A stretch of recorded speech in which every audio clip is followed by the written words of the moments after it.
Salut et bienvenue à tous chez Motocard. On le sait tous, il est bien impossible d'être en moto sans notre casque et par conséquent, l'ayant toujours avec nous, il est très important de savoir comment nettoyer son casque correctement. Effectivement, on est amené à nettoyer notre casque des insectes, de la saleté, de la boue dans le cas du tout-terrain ou tout simplement de la saleté accumulée. Sachez qu'un bon nettoyage, que ce soit à l'intérieur ou à l'extérieur du casque, nous aidera à allonger la vie du casque, quelque chose d'appréciable. C'est donc pour ça que l'on a décidé de faire cette vidéo pour vous donner quelques astuces et conseils sur le bon nettoyage de votre casque, autant à l'intérieur qu'à l'extérieur. Restez avec nous.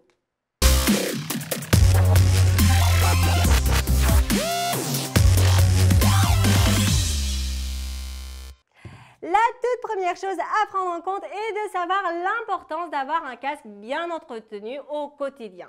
Alors pour cela, le transporter avec la protection, éviter les coups si l'on a toujours à nos côtés et surtout ne pas le retoucher puisque cela pourrait bien modifier la capacité à nous protéger.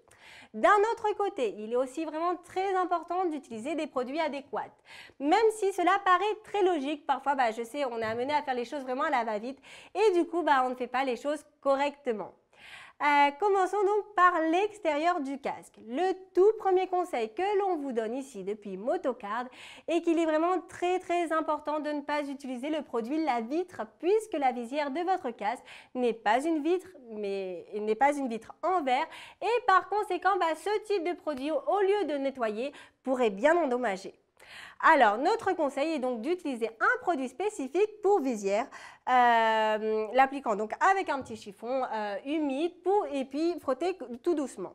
Si vous n'avez pas à disposition un produit spécifique, pas de problème, un chiffon en microfibre humide d'eau chaude fera l'affaire, mais dans ce cas, il faudra y aller avec un peu plus de précaution. Dans les cas où l'on a vraiment beaucoup d'insectes, autant sur la calotte extérieure que sur la visière, l'idéal est d'appliquer le produit nettoyant directement sur la superficie et laisser le produit agir quelques instants. Sachez que vous pouvez démonter la visière pour un nettoyage encore plus approfondi.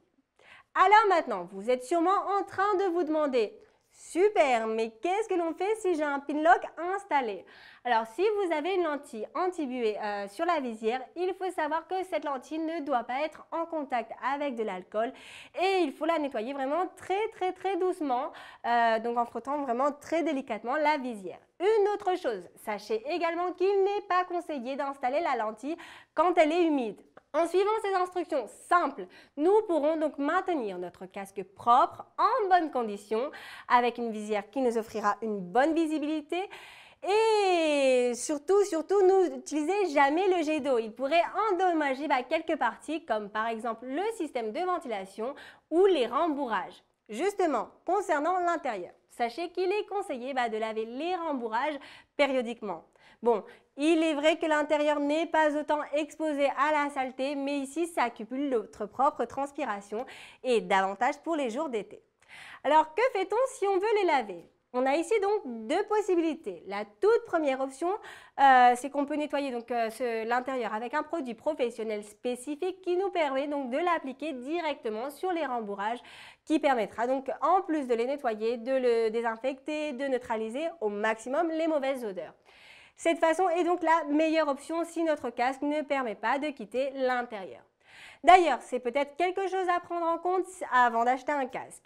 La deuxième possibilité, si au contraire vous pouvez extraire l'intérieur du casque, c'est super, vous pourrez le nettoyer plus en profondeur.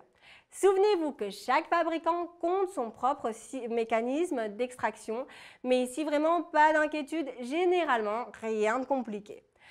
Alors, une fois que vous avez retiré donc les rembourrages, on doit utiliser ici un produit spécifique ou de l'eau avec un savon neutre comme toujours.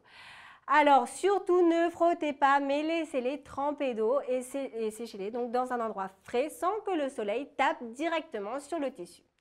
Aussi, veillez à réinstaller les rembourrages une fois bien secs. Alors, pour les casques de motocross, les rembourrages sont vraiment très exposés à la boue et il faut donc les nettoyer plus en profondeur.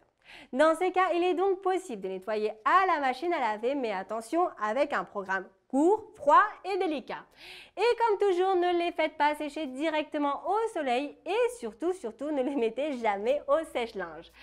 Une dernière petite chose, rappelez-vous qu'au moment de les réinstaller donc les éléments du casque, on doit le faire suivant un ordre spécifique afin de ne laisser vraiment aucune trace et que le nettoyage soit vraiment parfait.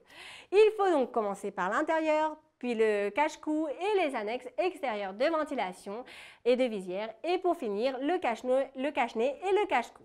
De cette façon, vous aurez donc toujours un casque en parfaite condition. Avant de terminer cette vidéo, j'aimerais juste rajouter que vos commentaires et vos questions sont toujours les bienvenus. Et aussi, n'hésitez pas à faire partager cette vidéo. Et toute dernière chose vraiment très importante, sachez que si vous avez aimé la vidéo, un bon like et vous souscrire à cette chaîne nous aidera énormément à l'évolution de Moto Kart France. À très bientôt pour les prochaines vidéos. Ciao!